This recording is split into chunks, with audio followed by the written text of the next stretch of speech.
Dr. Bill Osmondson. I'm a general and cosmetic dentist and have been a dentist for 30 years.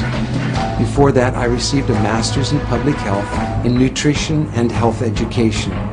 For the first 25 years of practice, I promoted water fluoridation aggressively. I thought I saw the benefits.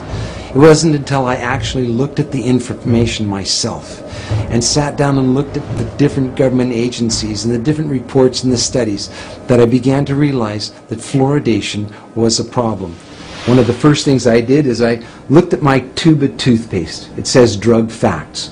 I know it's a drug. If I were to give it to you, it'd have to be a prescription. That's for swallowing. When it comes to toothpaste, it also says don't swallow. And if you do swallow, contact a poison control center. Well, the amount of fluoride that they're talking about is a pea-sized amount of fluoride. You probably don't see that in advertisements, a pea-sized amount of fluoride. Usually when I see an advertisement, it looks more like a Dairy Queen ice cream cone. That amount is a 1/4 milligram of fluoride. Well, that's the same amount of fluoride as what we find in 8 ounces of water. 1/4 milligram of fluoride, 1/4 milligram of fluoride. Don't swallow.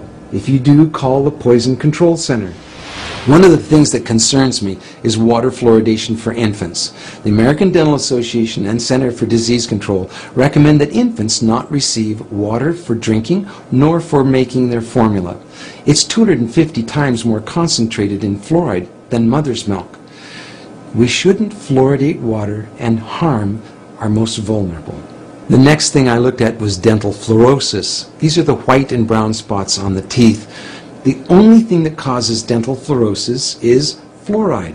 Too much fluoride ingested, usually during the developing years, birth to about 8 years of age. When I see people coming in to have treatment for dental fluorosis, I mention to them that they have had too much fluoride. And this is an indication that the rest of their body has probably had too much fluoride also, their bones and in the rest of their organs. Damage from dental fluorosis is not disputed. Everyone agrees that too much fluoride can cause dental fluorosis. About 1/3 of children are now experiencing fluorosis, according to the CDC. The next thing I wanted to look at was benefits. What are the benefits of it? I've heard reports of 20 to 40%, 60%, 80% tooth reduction with water fluoridation. So what is the benefit of water fluoridation? And I had a close look at several factors. One, comparing different countries of the world, we can see that no matter what we do on fluoridation, whether the country fluoridates or no fluoride at all, decay is reduced the same amount in all countries. We can compare states in the United States. And we can see on a graph that as they're plotted in order of increased amount of fluoridation in the state, fluoridation doesn't make any difference. We have the same amount of good health in the states regardless of their fluoridation. Same thing for counties and other locations. That was disturbing to me. If there's no benefit, well, why are we fluoridating? I have 2 requests for you. One is to talk to your dentist and your healthcare provider about fluoridation. Ask them if they've seen the National Academy of Science report on fluoridation.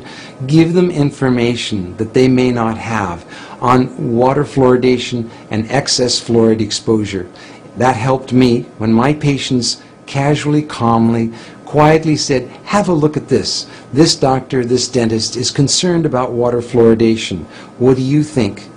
None of us professionals want to harm our patients. Our whole lives are given to improving the health of people, not harming them.